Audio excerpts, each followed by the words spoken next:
Olá, seja bem-vindo a mais um vídeo do canal Nutricionista em Duas Rodas. Nesse canal a gente fala sobre moto e também sobre nutrição. Se você ainda não me conhece, meu nome é Gustavo e eu sou nutricionista. No vídeo de hoje a gente vai falar um pouquinho sobre alimentação. Eu quero te explicar um pouquinho sobre comportamento alimentar para você entender um pouquinho melhor o porquê você come o que você come e também entender um pouquinho a maneira como você come, tá? Pra gente falar um pouquinho mais nesse vídeo, eu vou entrar em alguns conceitos com vocês, que eles são relativos a alguns estudos do comportamento humano, né? Que tem base na psicologia. Eu não sou psicólogo, eu sou nutricionista, então a gente vai direcionar essa orientação para a área de comportamento alimentar. Então, quando a gente pensa nessa questão do comportamento, existem basicamente 4 maneiras de uma pessoa adquirir um comportamento, tá? A gente tem aí 4 princípios básicos, que é o condicionamento clássico, o condicionamento operante, a aprendizagem social e a habituação. Eu vou dar alguns exemplos para vocês sobre cada tipo de aprendizado, para que você possa entender melhor esse tema e entender algumas coisas, alguns comportamentos que você tem referente à sua alimentação. Então, por exemplo, vamos lá. No condicionamento clássico, você geralmente adquire um comportamento de acordo com alguns estímulos, ou seja, às vezes são 2 estímulos pareados que, quando separados, geram a mesma resposta. É um estímulo neutro com um estímulo incondicionado. Vou dar um exemplo para você. Digamos que você está aí no seu trabalho, primeira vez que você vai almoçar aí, deu meio-dia, você olhou no relógio, pegou sua comida, veio aquele cheirinho gostoso de comida e sua boca salivou. No dia seguinte a mesma coisa, depois de um tempo você vai lá, olha no relógio, vê o horário do meio-dia e sua boca já saliva. Mas nesse caso você nem tinha pego sua comida ainda, nem sentiu o cheiro. O seu corpo ele já associou que 12 horas, olhar no relógio, é o horário de comer. Então ele já se antecipa e gera aquela salivação, tudo bem? Então esse é o estímulo, o condicionamento clássico. O condicionamento operante, ele depende da resposta. Se é uma resposta positiva ou se é uma resposta negativa. Então quando você tem uma resposta positiva, tem uma grande chance de você repetir aquilo. E se você tem uma resposta negativa, tem grande chance de você não repetir aquilo. Então vamos tentar aqui bolar algum exemplo. Vamos supor que um dia você estava morrendo de fome e você foi aí num restaurante para almoçar. Você foi lá, montou aquele pratão gigante, comeu, ficou lá cheio, matou sua fome e pronto. Então o ato de você, por exemplo, montar um prato muito cheio, ele resolveu o problema da fome. Então existe uma grande chance de você repetir aquele ato, né? De você repetir o prato daquela forma. Então toda vez que você tiver com muita fome, você vai lá e monta um prato cheio. Esse seria o condicionamento operante com reforço positivo. Vamos pensar na questão negativa. Vamos supor que você também, na mesma situação, está morrendo de fome. Só que aí você foi lá num local de prato feito, viu um pratinho pronto, que era mais saudável, lá, uma saladinha, um arroz, uma proteína, alguma coisa assim bem leve. Só que você estava com muita fome. Você estava com muita fome. E aí você não matou a sua fome aquele prato, porque você ficou muitas horas sem comer. Então seu nível de fome ele estava muito elevado. Quer dizer que aquele prato, numa situação normal, ele não mataria a sua fome? Não quer dizer, tá? Às vezes numa situação normal você mataria a sua fome. Só que há uma tendência de você acreditar que um prato de comida saudável ele não mata a fome, porque naquela situação ele não matou sua fome, tá? Então esse seria mais ou menos o condicionamento operante com reforço negativo. A gente tem também a questão da aprendizagem social, que é quando você aprende um comportamento observando outras pessoas. Então um exemplo muito clássico é a questão, por exemplo, de uma criança que observa seus pais comendo e tende a repetir o que os pais fazem. Por exemplo, às vezes algumas pessoas entram em contato comigo se queixando de que o filho está com sobrepeso, com obesidade, e pergunta se eu atendo crianças, né? Se eu faço esse trabalho. A primeira pergunta que eu faço é: na casa, as pessoas da casa têm uma boa alimentação? Estão acima do peso, ou é só a criança que tem uma alimentação ruim e está acima do peso? Aí a pessoa, não, é todo mundo da casa, tal. Então, opa, peraí, o trabalho ele não precisa ser feito simplesmente somente com a criança. Não adianta você querer impor que seu filho tenha uma boa alimentação se você tem uma alimentação ruim. Porque geralmente os pais são um exemplo da criança, é o rei e a rainha da casa. Então seu filho tem você como o herói, a heroína, né? Então se você tiver uma alimentação ruim, sua criança vai repetir isso, porque é uma aprendizagem social. Se você vai, por exemplo, também num restaurante a primeira vez, num tipo de comida que você nunca experimentou, ou você vai num tipo de festa que você nunca foi, você tende a observar as pessoas ao seu redor, o que elas estão fazendo, para você repetir. Então, como come, o que come. Então, geralmente você tende a esperar outra pessoa fazer para você fazer também. Então, essa é a questão da aprendizagem social.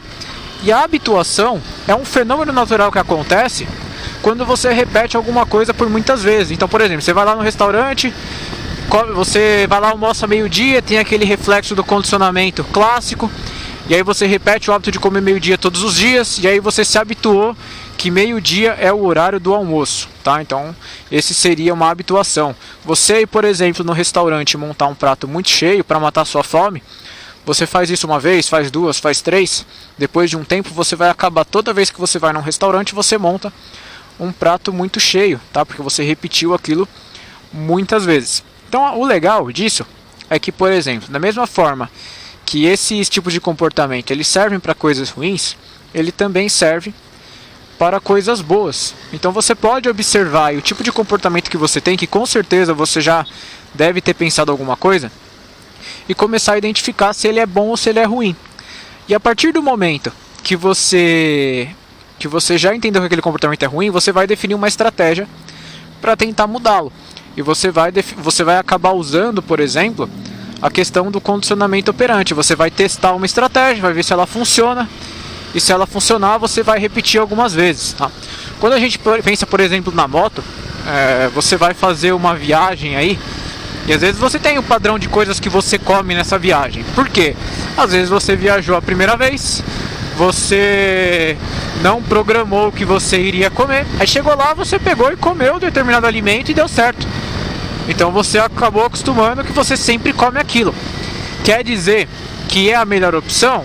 Não necessariamente, mas é um condicionamento operante. Você testou, teve um reforço positivo, deu certo, e agora você faz isso todas as vezes. Mas se você tiver a possibilidade, por exemplo, de melhorar a composição daquela alimentação na viagem, para você extrair o melhor de você, você vai buscar uma estratégia e vai colocar em prática, né? Assim como eu ensino, já falei em vários vídeos, toda vez que você for testar alguma coisa nova em uma viagem, você tem que testar aquele alimento, se você tolera bem ele, antes. Então na semana da viagem, 2 semanas antes, na sua alimentação do dia a dia. Porque se, por exemplo, você perceber que aquele tipo de refeição, ele pesa pra você, você não vai fazer, você vai tentar outra coisa, tá? Porque se você for testar isso na viagem e não cair bem, você vai passar mal na viagem, entendeu? Então isso tem que ser feito com antecedência. Então isso é o que eu queria ensinar pra vocês, dos motivos do porquê você come o que você come. Então isso geralmente é influenciado por esses tipos de estímulo. Então coisas que você aprendeu com outras pessoas, uma coisa que você associou, aquele exemplo do condicionamento clássico. Eu vou dar um outro exemplo, talvez, se não tiver ficado claro na sua cabeça. Vamos supor que uma pessoa foi assaltada por um motoqueiro, né? Uma moto passou e roubou ela. Vai acontecer, talvez, de toda vez que essa pessoa, né, pode acontecer dessa pessoa escutar um barulho de moto, ela tem uma emoção de medo, porque ela acha que ela vai ser roubada de novo. Porque ela associou que naquele dia do assalto tinha uma moto, o barulho da moto, ela foi assaltada. Então, essa é a questão do condicionamento clássico, tá? Só para ter certeza que você entendeu. Eu espero que esse vídeo tenha te ajudado a entender um pouquinho melhor do porquê você escolhe comer algumas coisas. Pessoal, eu tô com um tempinho a mais aqui, vamos continuar nesses exemplos para ficar bem claro, para você não dizer depois que você não entendeu por falta de explicação, ó. Na questão da aprendizagem social, acho que essa parte aqui é uma das mais importantes, principalmente se você é pai, ou se você tem alguns comportamentos que você aprendeu com seus pais. Por exemplo, na minha casa, o meu pai, ele tem o hábito de comer rápido. E eu peguei esse hábito de comer rápido também. Então não é porque, por exemplo, eu sou nutricionista que eu peguei o diploma e resolvi isso. Não, eu tive que tratar. Então eu tive que fazer os exercícios para comer um pouquinho mais devagar. Então eu olho pro meu pai, por exemplo, vejo ele comendo rápido, eu pego no pé dele. Eu falo: ô pai, tenta comer mais devagar, tal, você vai ter problema. Explico pra ele, tipo, as coisas que podem acontecer quando ele come um pouquinho mais rápido. E aí ele fala pra mim, pô, Gustavo, é que meu pai comia desse jeito, eu lembro certinho dele comendo, que ele comia assim rápido, misturava comida que nem eu misturo e tal. Eu falei, ah, pai, eu entendo tudo, isso daí é uma questão comportamental, que a gente aprender com as outras pessoas mesmo. Mas a gente tem que aprender a filtrar um pouco. Por exemplo, algumas pessoas, elas são muito boas, caridosas, são pessoas trabalhadoras, são pessoas que são inteligentes. Então a gente tem que se espelhar nas pessoas pelo que ela tem de bom. Mas a gente tem que saber filtrar o que ela tem de ruim. Então o meu pai, pra mim, por exemplo, ele é um cara muito trabalhador, um cara inteligente, um cara honesto. É um cara que é um exemplo pra mim nessas questões, né? Como pai e tudo. Agora, por exemplo, na questão de comer rápido, ele não é um exemplo pra mim. Então eu tenho que ter essa consciência, não repetir isso que ele faz e orientá-lo de que o que ele tá fazendo não é legal. Então, às vezes, por exemplo, você come algumas coisas porque sua mãe, porque seu pai come, mas ele não tem consciência que aquilo é ruim. Você acaba imitando ele simplesmente por essa questão comportamental. Então se espelhe nas pessoas que você gosta por coisas que você admira nela. Então a caridade, a honestidade, a parceria, a cumplicidade. Mas não se espelhe na alimentação se a alimentação dela for ruim. Aprenda a filtrar isso, adquira um pouco mais de conhecimento também, tá? Então o objetivo dessas... e a questão da habituação, por exemplo... se você quiser mudar essa questão de comer rápido, por exemplo, você tem o hábito, né? Comer rápido se tornou um hábito. Então, para você mudar um hábito, demora um pouquinho. Você vai ter ansiedade no início, vai ser um pouco difícil, vai ser desconfortável você ficar reduzindo a velocidade de mastigação. Porém, da mesma maneira que você se habitua a comer rápido, o seu corpo vai se habituar a comer devagar também, só que você precisa de treino. Você precisa repetir isso por várias vezes. E você vai perceber que depois de 2, 3, 4 semanas repetindo os exercícios de comer devagar, essa ansiedade diminui, vai virar automático você comer mais devagar. E às vezes algumas coisas na sua vida que você é mais acelerado, você vai acabar também se tranquilizando. Porque o nosso corpo ele busca congruência. Então se você é, por exemplo, desorganizado na alimentação, corre um grande risco de você ser desorganizado em outras áreas da sua vida. Se você é acelerado para comer, é possível que você seja acelerado em outras coisas também. Então você mudar o seu comportamento na alimentação pode te ajudar a mudar também alguns outros comportamentos na sua vida, e você se melhorar num contexto geral e não somente na alimentação. Quis fazer um vídeo bem completinho para vocês, um vídeo mais longo do que o de costume, mas é um conteúdo bem legal que vale a pena você aprender, vale a pena você assistir esse vídeo mais de uma vez, se for o caso, você tentar identificar quais comportamentos você tem, como você adquiriu. Lembrando que eu não sou psicólogo, eu sou nutricionista, então essa orientação é voltada para o comportamento alimentar.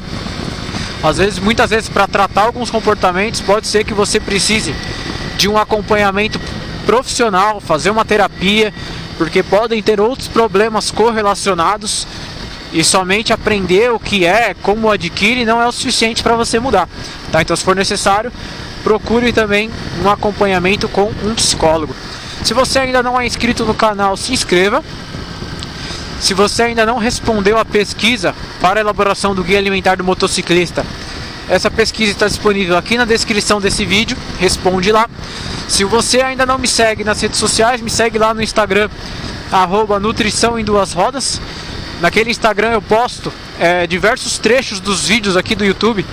Então os trechos mais importantes de cada vídeo eu coloco lá no Instagram, que às vezes são tudo trechinhos de 1 minuto. Então às vezes a gente faz um vídeo aqui de 10 minutos, 15 minutos. Você tem lá o trechinho às vezes de 30, 40 segundos, só com a ideia principal daquele vídeo. E é isso, pessoal, obrigado por acompanhar até aqui, você que acompanhou. Um abraço pra você. Se tiver alguma dúvida, manda aqui na descrição do vídeo, nos comentários, e até o próximo vídeo.